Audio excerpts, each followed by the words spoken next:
Saudações a todos, sejam bem-vindos a mais um vídeo do MGF, como é que vocês estão? O vídeo de hoje é mais um vídeo especial, no qual eu vou falar um pouco a respeito de quais são, na minha visão, até porque não teria como ser diferente, os maiores guerreiros da época da Dança dos Dragões e, por consequência, de House of the Dragon também. Esse vídeo vai conter alguns spoilers da trajetória desses guerreiros, até porque seria impossível contar as histórias e explicar os meus motivos sem falar um pouco a respeito deles, então recomendo cautela para aqueles que não quiserem tomar alguns spoilers. E também peço a todos, como sempre, que curtam o vídeo, se inscrevam no canal caso ainda não sejam inscritos, compartilhem o material com os amigos e considerem os meios diretos de contribuir com o meu trabalho, através do Pix, do botão Valeu Demais ou do Clube de Membros. Também peço a todos que deem uma olhada aqui embaixo na descrição nos links de produtos afiliados do canal da Amazon, pois comprando através deles vocês me ajudam sem custo adicional. Com os recados dados e fora do caminho, vamos começar a falar a respeito dos maiores guerreiros dos tempos da Dança dos Dragões. Escolher e elaborar uma lista dos maiores guerreiros dos tempos de House of the Dragon em Westeros não é nem de longe uma tarefa simples como pode parecer a princípio, pois cada um à sua própria maneira, todos os citados nessa lista apresentaram poderosos predicados para defender suas posições em cada posto, e por isso, muito e ainda mais pensamento teve que ser dispensado no ranqueamento aqui. Esse sistema de classificação não é um que eu use com frequência nos vídeos aqui do canal, mas hoje, excepcionalmente, resolvi lançar mão desse artifício para convidar a todos a especularem a respeito deste tema e, por que não, elaborarem suas próprias listas nos comentários caso discordem das minhas conclusões.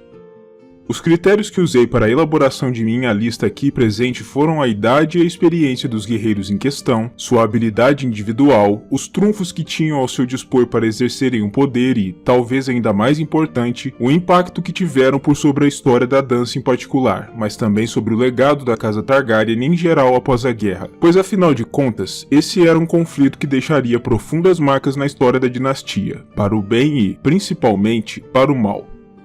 Por isso, e sem mais delongas, comecemos a nossa listagem e o nosso ranqueamento dos maiores guerreiros dos tempos da Dança dos Dragões. Número 5. Príncipe Daeron Targaryen. O infelizmente até o momento esquecido último dos filhos de Viserys I com Alicent Hightower não deixou nada a dever aos irmãos mais velhos em questões de valentia ou de cumprimento ao seu dever, embora as pessoas que apenas assistiram à série até o momento não tenham pleno conhecimento disso, pelo menos por enquanto. De acordo com o próprio George Martin, a presença de Daeron na série estaria assegurada, muito embora até o momento não tenhamos visto em nada do material promocional da segunda temporada da série, e isso naturalmente deixa aqueles que apreciam o personagem, comigo mesmo incluído nesse rol, compreensivelmente preocupados, mas eu divago. Por ora, vamos tratar de nos concentrar nos feitos de Daeron que lhe renderam um lugar de participação nesse ranking. A primeira coisa a se compreender sobre Daeron no contexto da dança é sua pouca idade. Ele tinha, à época, no ano 129 após a conquista, apenas 15 anos de idade, ou seja, não era sequer considerado um homem adulto plenamente crescido para os padrões de Westeros, patamar que só era atingido tradicionalmente aos 16 anos, e por isso, não deixa de surpreender a proatividade demonstrada por Daeron no contexto da guerra, que inclusive lhe renderia a alcunha de O Ousado, mais de um século antes de o mesmo apelido ser concedido ao famoso Sir Barristan Selmy. Daeron vivia em Vila Velha à época da explosão da dança, sendo tutorado pelo irmão de Sir Otto, seu avô, Lord Ormond Hightower, enquanto treinava em armas e estudava na cidadela para ser bem formado e, talvez, assumir um lugar de destaque na instituição, já que seus prospectos de herança do trono eram bem poucos. No entanto, e mesmo assim, quando a pretensão de seu irmão foi posta em causa pela facção negra de Rhaenyra, Daeron se atirou avidamente à guerra, montado em sua dragão Tessarion, e foi responsável por alguns dos principais feitos da guerra na porção mais ao sul do continente, no teatro de operações da Campina, como por exemplo na instância em que salvou uma força sendo comandada em pessoa pelo próprio Lord Ormond da derrota certa, durante a Batalha do Vinho-Mel, momento em que foi não apenas sagrado como cavaleiro, mas também alcunhado. Daeron também demonstrou uma veia impiedosa durante o incêndio à Ponte Amarga, o mesmo local onde seu sobrinho, o príncipe Maelor, havia sido despedaçado por uma turba furiosa, apesar dos pedidos por clemência da Sra. Caswell, que comandava a pequena localização. Quanto a isso, não posso deixar de admirá-lo também, por ter demonstrado que, ainda que fosse um rapaz reto e justo, não estava também desprovido daquilo que era necessário para ser implacável quando a situação demandava. Em um determinado ponto na história, Daeron se tornou a maior das ameaças ao poder dos negros, de acordo com a avaliação da própria Rhaenyra, e esteve presente em ambas as batalhas sobre a cidade murada de Tumbleton, vindo inclusive a falecer durante a segunda, embora não saibamos ao certo de que forma isso aconteceu. Por isso, acredito que seus feitos, sua formação, sua implacabilidade diante do risco, ao seu sangue e sua morte honrosa em batalha rendem a Daeron um lugar mais do que certo nessa nossa lista. Número 4. O Rei Aegon II. O próprio monarca da facção verde ocupa a 4ª posição em nosso ranking, e da forma como eu vejo as coisas, não poderia ser diferente.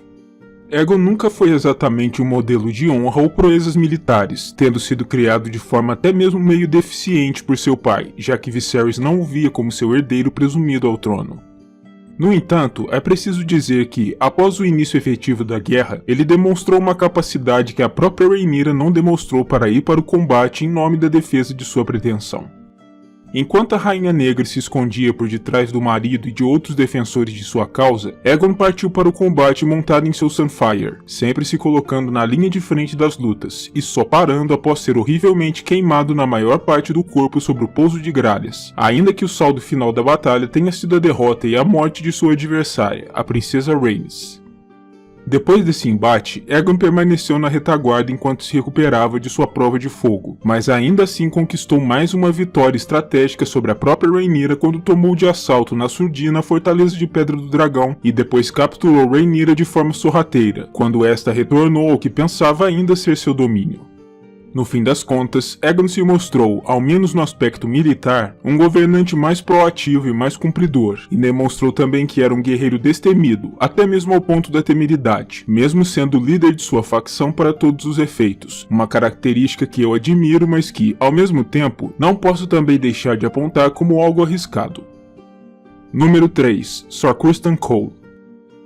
Outro nome que em minha mente é imprescindível nessa lista, Sir Criston já começa seus predicados por ser, possivelmente, o melhor dos espadachins de seu tempo, tendo entre suas proezas uma vitória contra o próprio Daemon Targaryen e a incumbência de treinar em armas os príncipes reais da Fortaleza Vermelha, ou seja, sendo o mentor de todos eles. Sir Criston se tornou também em tempo no Senhor Comandante da Guarda Real, e após o início da guerra, se converteu em um dos principais comandantes da facção verde de Aegon, mostrando também que era, além de habilidoso com armas, um comandante militar capaz e enérgico.